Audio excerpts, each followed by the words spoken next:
So in the last video, I showed you this Scratch project as we spoke about the concept of variables. And one of the things that I skipped over and didn't really mention to you was the part about these rocks and stars, these other sprites that were part of the game.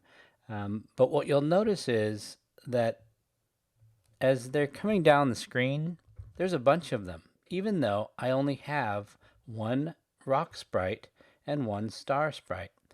And the reason I'm able to do that is because I'm able to create clones.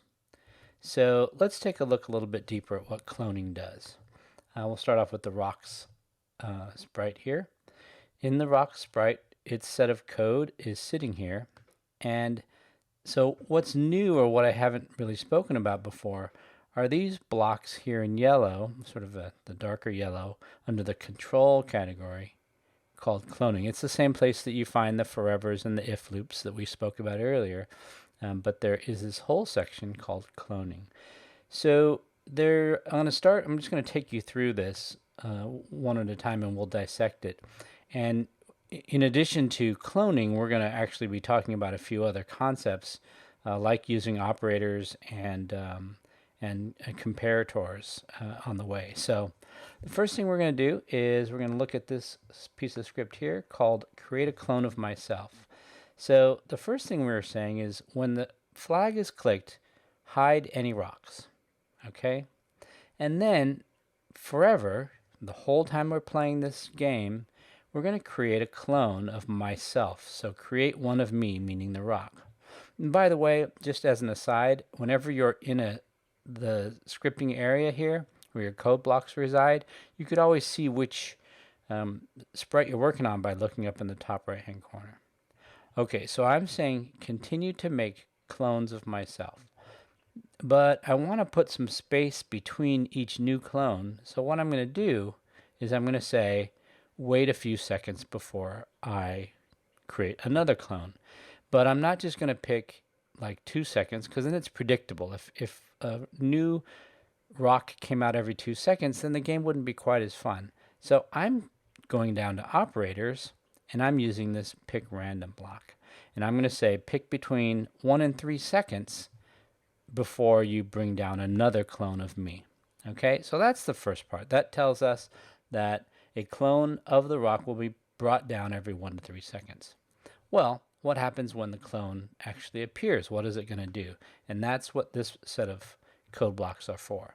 So again, under the control, I'll find when I start as a clone. I'll come over here, and the first thing I'm going to do is show myself. Remember, I'm hidden to start with.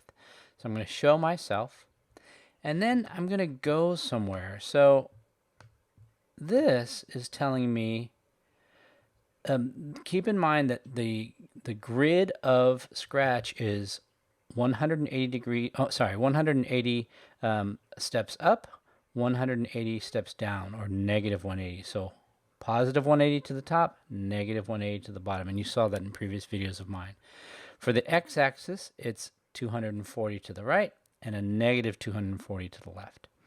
And so what I'm doing here is I'm saying when you make a new clone of me, in the y-axis, go to 180. Start at the very top. Okay? For the x-axis, start somewhere between negative 240 and 240. So start somewhere, anywhere along this line, as long as you're in view between negative 240 and 240. Okay? So start me, show me, pick a place for me to go. Then, what do? So repeat this thing. Change y by negative 5, meaning bring me down 5 steps at a time. Okay, so if I wanted them to come down faster, I could say change y by 10. Or I can bring a random down. In fact, let's do that. Let's change this up here. I'm going to take this little random here, and I'm going to say change by negative 3 and negative 8, something like that. So that's going to pick a random speed. Let's see. Ooh. Yeah, so they're starting to come down a little faster now. Okay? And this is then telling us go all the way down, and as you're going to keep going down until one of these two things happen. So this is also in operators. Okay, we're going to do a OR operator. I'll pull it out so you can see it in a little bit more detail. So one of two things is going to stop this thing from going down. You're either going to touch the spaceship right there, or you're going to touch black. So one of those two things happens, you stop going down. And when you stop going down, delete me. Okay? So the rock will continue to come down until it's deleted. I'm going to show you a trick. So the one thing you can do with this script is that you can, I'm going to go ahead and get rid of all these here for a second. I'm just going to drag this over here, and I'm going to drag this over here.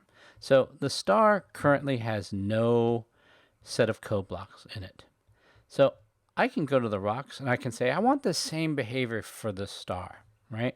So you can take, and I would analyze the blocks first of all, and the blocks look like they can be transferred over without affecting anything because we want them to behave the same way.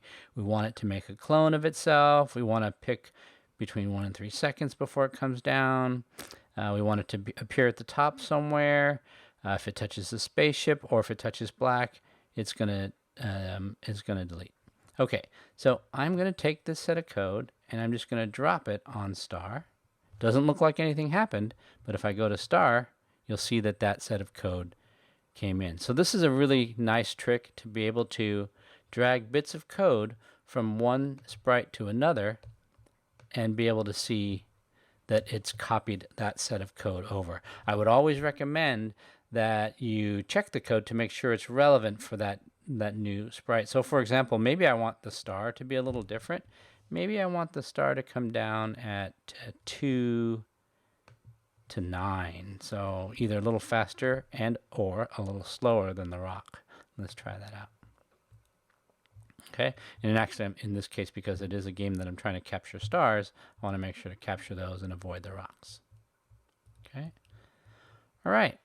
So that's it for cloning. I hope that this made sense, and we'll see you at the next one.